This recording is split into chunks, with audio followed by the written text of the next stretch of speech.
résumé de Les 15 secrets de la gestion du temps, habitudes productives de 7 milliardaires, 13 athlètes olympiques, 29 lauréats et 239 entrepreneurs de Kevin Kruse va commencer. Profitez bien. Point clé 1. Apprendre à gérer votre temps peut transformer votre vie. Chaque jour contient 1440 minutes. Que l'on soit millionnaire, chômeur, étudiant ou autre, nous disposons tous de la même quantité de temps. Nous courons dans tous les sens sans prêter attention à ce que nous faisons, ignorant superbement que nous perdons un temps précieux. Que faites-vous de vos 1440 minutes? Alors qu'il travaillait dans la gestion, l'entrepreneur à succès Kevin Kruse s'est rendu compte qu'il n'avait jamais le temps de se concentrer sur son travail. Quelqu'un frappait à sa porte toutes les 5 minutes pour lui demander s'il avait une minute. Il a fini par scotcher 1440 sur sa porte pour se rappeler, ainsi qu'à ses collègues, la valeur du temps. De cette manière, il a appris à utiliser chaque minute à bon escient. C'est peut-être quelque chose que vous pourriez également mettre en place. Chaque minute qui passe est perdue à jamais. Le moment est venu de réfléchir à la manière dont vous utilisez régulièrement votre temps et de voir si vous pouvez mieux l'employer. Passez-vous trop de temps à travailler alors que vous devriez en consacrer à vos enfants? Avez-vous l'impression d'être constamment occupé par des tâches sans jamais avoir assez de temps pour les accomplir? Le temps est une ressource infinie qui s'épuise à toute allure. On peut faire beaucoup de choses en une minute. Par exemple, envoyer un message à une personne qui vous est chère, boire un verre d'eau pour réhydrater votre corps ou arroser une plante pour la conserver un jour de plus avant d'en oublier l'existence. L'important, c'est la manière dont vous vous concentrez sur chaque minute et les personnes qui réussissent dans la vie ont bien compris ce concept. Gardez-le à l'esprit et vous apprendrez à consacrer plus d'heures aux choses qui comptent vraiment. Point clé 2. Une gestion efficace du temps est une question de priorité. Connaissez-vous vos objectifs principaux? Si ce n'est pas le cas, il est temps de les définir. Vous devez déterminer votre TPI ou votre tâche la plus importante pour vous assurer que vous avancez dans la bonne direction. Nombreux sont ceux qui s'accordent à dire que la réalisation d'une TPI quotidienne contribue au sentiment de satisfaction et alimente votre potentiel. Que pouvez-vous faire aujourd'hui pour vous rapprocher de votre objectif global? Le fait d'avoir confiance en votre vision et de croire en la voie que vous avez choisie vous encouragera à prendre des mesures pour l'atteindre. Kevin Kruse suggère d'effectuer votre TPI tôt le matin. D'un point de vue cognitif, c'est à l'aube que la plupart des gens fonctionnent le mieux, et c'est pourquoi Kevin Kruse recommande de réserver les premières heures. Statistiquement, c'est dans les 2 premières heures suivant le réveil que la productivité est la plus élevée. Nous soulageons notre esprit et notre emploi du temps quand nous accomplissons la tâche la plus complexe dès le début. De plus, cela donne un rythme stimulant pour le reste de la journée. Consacrez vos matinées à votre avenir, c'est votre priorité absolue. Votre TPI ne doit pas être une tâche décourageante que vous remettez toujours à plus tard. Au contraire, investissez les heures du matin dans quelque chose d'ambitieux. Par exemple, si vous rêvez de créer une petite entreprise mais que vous n'avez jamais le temps de la planifier, le fait de vous lever à l'aube vous permettra de consacrer du temps à cette tâche et mettra à l'épreuve votre volonté de sacrifier votre sommeil pour réussir. Un autre avantage des heures matinales est la possibilité de faire ce que l'on veut sans que personne ne vienne nous distraire. Pour les hommes d'affaires, la meilleure TPI est celle qui peut contribuer à renforcer leur entreprise. En tant que travailleur indépendant, réfléchissez à la manière d'attirer davantage de clients, ce qui est difficile dans la frénésie du travail. Pour un étudiant, c'est le moment idéal pour donner la priorité à 1 ou 2 cours difficiles. Cependant, la période de productivité maximale varie d'une personne à l'autre. Tenez un journal et déterminez quand vous êtes le plus productif. Remplissez ce temps avec un travail exigeant en termes de concentration et respectez votre nouvel emploi du temps tout au long de la journée. Le saviez-vous? La méthode Eat the Frog ou Manger la grenouille est une technique de gestion du temps qui permet d'identifier la tâche que vous n'aimez pas ou que vous ne voulez pas faire et de vous en débarrasser dès le matin. Point clé 3. Les listes n'éliminent pas la procrastination. Les listes de choses à faire ont fait leur apparition dans nos vies il y a bien longtemps. Ces listes peuvent vous stresser en vous rappelant des choses mises de côté, mais sans jamais vous donner le temps de les mener à bien. En conséquence, La vague promesse de faire quelque chose finit par provoquer de la procrastination. La planification est une technique bien plus efficace pour gérer son temps. Le fait de fixer un délai pour accomplir une tâche en fait un plan et non une promesse vague. Vous n'écrivez pas quelque chose pour l'oublier, trouvez plutôt un moment propice pour l'accomplir. Mais restez réaliste et ne concentrez pas trop de choses en une seule journée pour éviter les déceptions. La procrastination est la cause première du stress que nous nous créons. La procrastination est ridiculement facile de nos jours, grâce à l'attrait constant des réseaux sociaux. Cependant, il ne s'agit pas de paresse, mais d'un manque de motivation. Kevin Kruse propose la méthode du voyage dans le temps pour éviter la procrastination. Il s'agit de lutter contre votre moi futur, qui regardera certainement toutes les émissions Netflix que vous avez sauvegardées. Même si vous choisissez les mêmes films en boucle, votre moi futur sabotera probablement tous vos efforts pour planifier et faire avancer les choses. Au fond de vous, vous le savez déjà. Être le meilleur de soi-même est toujours simple dans le futur indéfini, quand il n'y a pas de lutte et qu'il existe seulement le résultat final.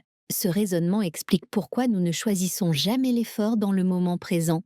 Pour faire reculer cette spirale, vous pouvez déjouer votre saboteur du futur. Par exemple, débarrassez-vous de toute malbouffe si vous êtes susceptible de céder à la tentation ou demandez à un ami de se moquer de vous si vous n'allez pas à la salle de sport.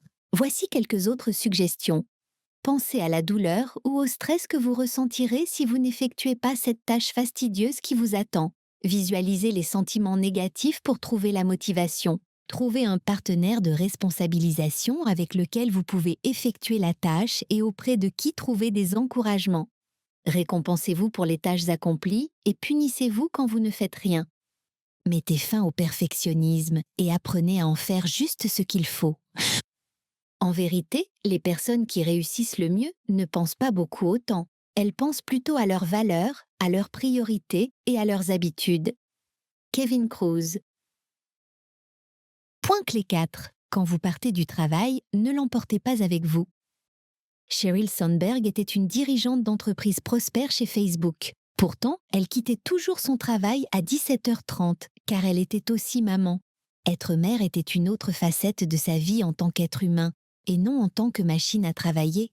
Elle conciliait sa vie privée et son travail comme une funambule professionnelle. Cependant, la plupart des gens ont du mal à quitter le bureau à l'heure sans se sentir épuisés par les tâches inachevées. En restant tard au travail, vous gaspillez le temps que vous pourriez consacrer à votre famille et à vos amis. Vous ne consacrez pas non plus suffisamment de temps à vous-même. Dans l'ensemble, cela vous dépersonnalise et vous attache finalement à votre travail d'une manière négative. Il y aura toujours plus à faire et on pourra toujours faire plus. Kevin Kruse. Andy Grove, ancien PDG d'Intel Corporation, ne calculait pas sa productivité quotidienne en fonction du nombre de tâches qu'il prévoyait d'accomplir. Il prenait plutôt en compte son bien-être. La productivité ne peut augmenter que si nous sommes en bonne santé et pleins d'énergie. Quand nous nous sentons exponentiellement fatigués, voire épuisés, le fait de se traîner jusqu'au bureau n'apporte pas grand-chose au progrès général. Conformément à cette vision, Andy Grove quittait son travail quand il se sentait fatigué et mentalement épuisé. Il n'avait rien à offrir ce jour-là. Le repos était donc nécessaire pour garantir un lendemain plus productif. Vous apprendrez rapidement que travailler jusqu'à minuit ne vous donnera pas le sentiment d'accomplissement que vous poursuivez aveuglément. En revanche, il y aura toujours quelque chose d'autre à faire. Vous ne pouvez pas être tout pour tout le monde et vous ne pouvez pas atteindre la perfection. La prise de conscience de ces concepts réduira vos sentiments de culpabilité et vous aidera à trouver un équilibre raisonnable entre votre vie professionnelle et votre vie privée. Passer du temps avec sa famille et ses amis est vital pour la santé et le bien-être en général. Si vous passez chaque heure éveillé au travail à essayer de remplir une liste interminable de choses à faire, vous risquez de devenir esclave de votre travail et de perdre toutes vos aspirations. Il n'est pas possible de se concentrer si l'on ne fait pas de pause. Chacun a besoin de passer du temps chez lui, de faire ce qu'il aime, de se déconnecter et de prendre le temps de vivre. Vous avez connu la vie avant de connaître le travail. Essayez donc de lui donner la priorité avant tout. Point clé 5. Un simple carnet de notes peut faire toute la différence. Combien de fois vous arrive-t-il d'avoir des idées et de les oublier ? L'un des biens les plus précieux de Richard Branson, dont le groupe Virgin vaut aujourd'hui 5 milliards de dollars, est un carnet de notes. Chaque fois qu'une idée lui vient à l'esprit, il la note pour y revenir plus tard. Compte tenu de la richesse que cette petite habitude a apportée au fil des ans, elle est très efficace, malgré sa simplicité apparente. Comment sauriez-vous que l'idée que vous avez oubliée n'aurait pas pu changer votre vie? Sans la noter, c'est impossible de le savoir. Ainsi, notez toujours vos idées pour plus tard et libérez de l'espace pour d'autres idées potentiellement utiles. Il est presque impossible de se concentrer sur une chose quand on essaye de se souvenir de quelque chose d'entièrement différent. Vos notes prises à minuit ne deviendront peut-être pas des idées à plusieurs millions, mais elles prouvent que vous êtes vivant et plein de pensées fascinantes. Le magnat grec du transport maritime, Aristote Onassis, faisait la même chose que Branson. Il prenait des notes sur les idées, les nouvelles personnes et les faits intéressants. Il ne savait pas si l'un d'entre eux était susceptible de rapporter de l'argent, mais l'oublier signifiait perdre toute chance de succès. Prendre des notes s'est également avéré être un stimulant efficace pour la mémoire. Il est bon d'accorder une pause à son cerveau de temps en temps, et le fait de noter des choses que l'on ne veut pas oublier retire littéralement un poids de l'esprit. Kevin Kruse recommande d'utiliser un carnet manuel et un stylo plutôt qu'une application. Écrire dans un carnet permet d'ajouter plus de détails et de griffonner plus facilement des pensées et des idées brutes. Il y a aussi quelque chose d'organique dans le fait d'écrire les choses à la main. L'acte cimente l'intention que cette pensée est suffisamment importante pour qu'on y revienne plus tard. De plus, vos notes sont suffisamment vivantes pour montrer votre processus de pensée, et il est toujours judicieux d'observer comment les idées vous viennent à l'esprit. Prendre un carnet de notes sur soi peut sembler ridicule si vous ne savez pas par où commencer. En tant qu'entrepreneur, posez-vous la question suivante. Ce carnet m'aiderait-il à suivre mes réalisations? Si vous êtes travailleur indépendant, la question est: ce carnet peut-il m'aider à suivre mes obligations envers mes clients? Et si vous êtes étudiant, demandez-vous si ce carnet peut vous aider à prendre des notes plus efficacement. Quoi qu'il en soit, ce journal de notes doit correspondre à votre vision et à vos besoins uniques. Point clé 6. Libérez-vous de l'obsession des mails. Combien de fois par jour consultez-vous votre boîte mail? C'est peut-être une perte de temps. En effet, consulter ces emails donne un sentiment de productivité et de détente à la fois. Mais les messages peuvent rapidement vous saboter en devenant une distraction. Tout nouvel email vous trottera dans la tête jusqu'à ce que vous l'ouvriez et vous envoie dans une conversation qui n'arrivera que quelques heures plus tard. Kevin Kruse compare ce phénomène à celui d'une machine à sous. L'anticipation qui précède l'ouverture d'un message provoque une poussée de dopamine si le mail contient un lien ou une offre intéressante. Cependant, l'accoutumance à la fausse productivité que procurent les mails conduit à la procrastination. À terme, nous risquons de tomber dans la frustration vis-à-vis de nous-mêmes. Une étude a révélé que les employés de bureau passent près de 3 heures par jour à lire et à répondre aux messages de leur boîte de réception. Supposons que notre semaine de travail dure 40 heures d'affilée. Cela représente 13 heures de lecture de messages. Les mails créent un faux sentiment de productivité tout en surchargeant notre cerveau de choses creuses. Kevin Kruse propose la méthode 3-2-1-0 pour réduire le temps passé sur les emails. Décidez de consulter votre boîte de réception à 3 moments, le matin, le midi et le soir. Ensuite, réglez un minuteur sur 21 minutes et nettoyez votre boîte de réception. À la fin, il ne devrait plus y avoir de messages. Se donner un temps limité pour quelque chose peut être très interactif. Vous finirez par essayer d'aller plus vite que la fois précédente en supprimant plus rapidement tous les messages inutiles. Vous pouvez utiliser d'autres moyens pour traiter ou prévenir l'addiction aux mails. Désactiver les notifications peut revenir à supprimer une mauvaise habitude. La peur de manquer une information importante peut être une source de stress au début. Marquez donc tous les mails vraiment urgents pour atténuer ce sentiment. De toute façon, quelqu'un finira toujours par vous informer. Se désabonner des newsletters est également une bonne idée. Soyez honnête, vous n'allez pas lire les offres spéciales et les réductions de tous les magasins que vous avez visités.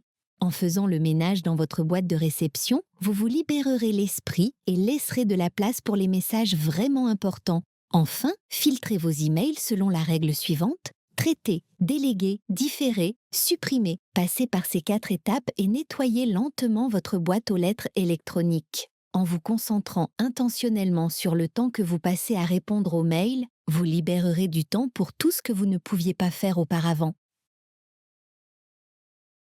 Point clé 7. Vous pouvez refuser cette réunion.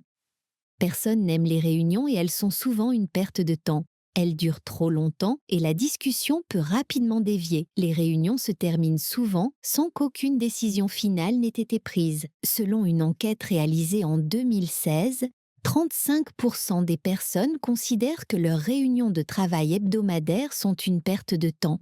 À titre d'exemple, certaines personnalités du monde des affaires ont modifié leur style de réunion. Selon des études, les réunions assises prennent un temps précieux, tandis que les réunions debout permettent d'arriver à la même conclusion dans un délai plus court. Steve Jobs et Richard Branson ont obtenu d'excellents résultats dans leur entreprise grâce à cette technique. Accepter toutes les réunions, c'est perdre le contrôle de sa vision ou de son objectif. En restant debout ou en marchant pendant que vous discutez d'un sujet, vous avez beaucoup plus de chances de résoudre un problème. Personne n'a envie d'être aussi actif plus longtemps que nécessaire. Veillez à avoir un carnet à portée de main pour noter tout ce que vous devez faire en cours de route et faites attention à ne pas aborder des questions sensibles en plein air pendant des walking meetings. Mark Cuban, le propriétaire de l'équipe de NBA des Mavericks de Dallas, choisit les réunions les plus importantes et dit non aux autres. La plupart d'entre nous sont confrontés à des refus. Cependant, en disant oui à tout, vous risquez de dire non à quelque chose de plus important ou de plus essentiel, comme passer du temps avec votre famille. Dire non, c'est établir des priorités en connaissance de cause. Plus vous vous entraînez à le faire, plus il est facile de refuser des offres, et vous pouvez le faire poliment pour éviter de blesser les autres. Vous pouvez également essayer le principe de Pareto.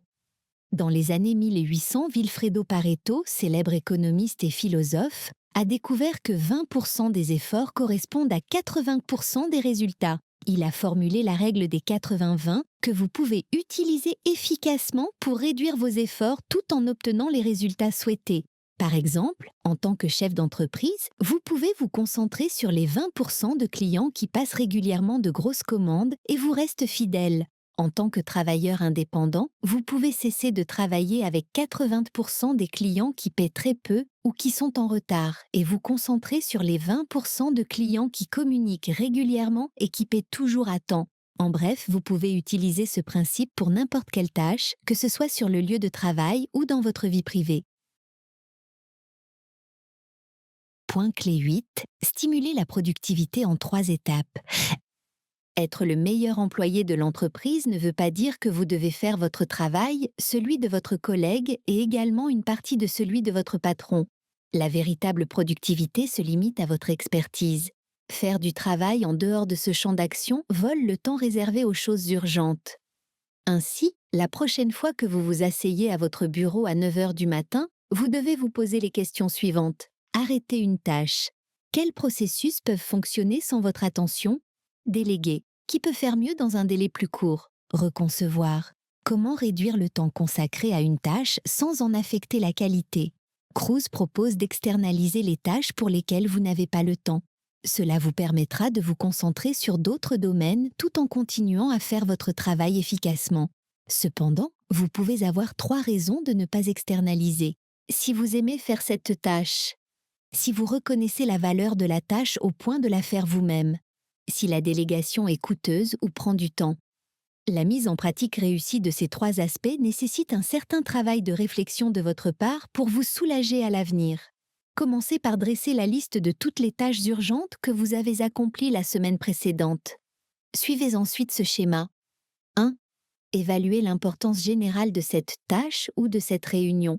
Y aurait-il des conséquences négatives si vous arrêtiez de vous en occuper? 2. Pensez aux autres personnes qui pourraient accomplir cette tâche. Êtes-vous le seul à pouvoir réussir à la faire? 3. Réfléchissez à d'autres moyens d'obtenir le même résultat, mais plus rapidement. Réduisez le délai de moitié et demandez-vous si vous pourriez réussir avec moitié moins de temps. Soyez attentif chaque fois que vous revenez à la même tâche après avoir procrastiné. Les personnes qui réussissent ont une mentalité de faire en une seule fois. Elles se concentrent sur une tâche une fois, font ce qu'il faut, puis passent à la tâche suivante. Cette tactique permet d'économiser beaucoup de temps et d'énergie mentale. Le multitâche vous rend novice dans beaucoup de domaines et expert dans aucun. Si une tâche prend moins de 5 minutes, ne la remettez pas à plus tard. Si vous avez une liste de tâches à accomplir, passez-les en revue méthodiquement. Faites ce qui doit être fait et passez à la ligne suivante. De cette façon, vous gérez les tâches en permanence sans avoir à y revenir 2 fois, voire plus. Conclusion. Nous disposons tous de la même quantité de temps chaque jour. Ce qui compte, c'est ce que vous en faites. Comprendre comment utiliser votre temps et adopter le bon état d'esprit vous permettra d'accomplir beaucoup plus en 24 heures. Vous pourrez également prendre du temps pour vos loisirs et pour vos relations. N'oubliez pas que votre vie personnelle a aussi son importance. Pour être productif, il ne s'agit pas de travailler chaque heure de la journée, mais de rationaliser et de travailler plus intelligemment. Certains des plus grands entrepreneurs du monde ont trouvé leur secret et s'y tiennent quotidiennement. Il est temps pour vous de découvrir les vôtres en suivant les conseils de Kruse. La procrastination est un problème important pour la plupart des gens. Cependant, vous pouvez débloquer des quantités infinies de temps en apprenant à la surmonter. Nous devrions tous aspirer à un excellent équilibre entre vie professionnelle et vie privée. Mais cela ne signifie pas qu'il faille travailler en permanence, ni éviter le travail à tout prix. L'équilibre, c'est profiter de la vie et travailler dans un domaine stimulant mais agréable. Cela peut paraître un mélange complexe à atteindre, mais c'est beaucoup plus facile que vous ne le pensez. Ce qui rend votre chemin vers le succès possible, c'est l'autodiscipline et la détermination à changer. Reprenez vos listes de choses à faire depuis le début et planifiez-les de manière réaliste et efficace.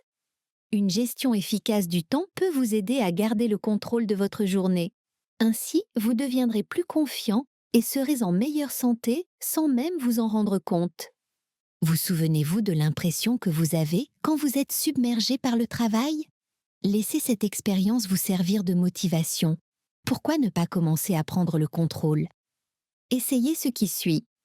Trouvez une application ou un logiciel de calendrier de qualité pour remplacer vos listes de choses à faire actuelles. Créez une routine matinale et concentrez-vous sur vous-même et sur votre développement pendant 1 heure. Commencez à dire non aux choses que vous ne pouvez pas, ne voulez pas ou n'avez pas le temps de faire.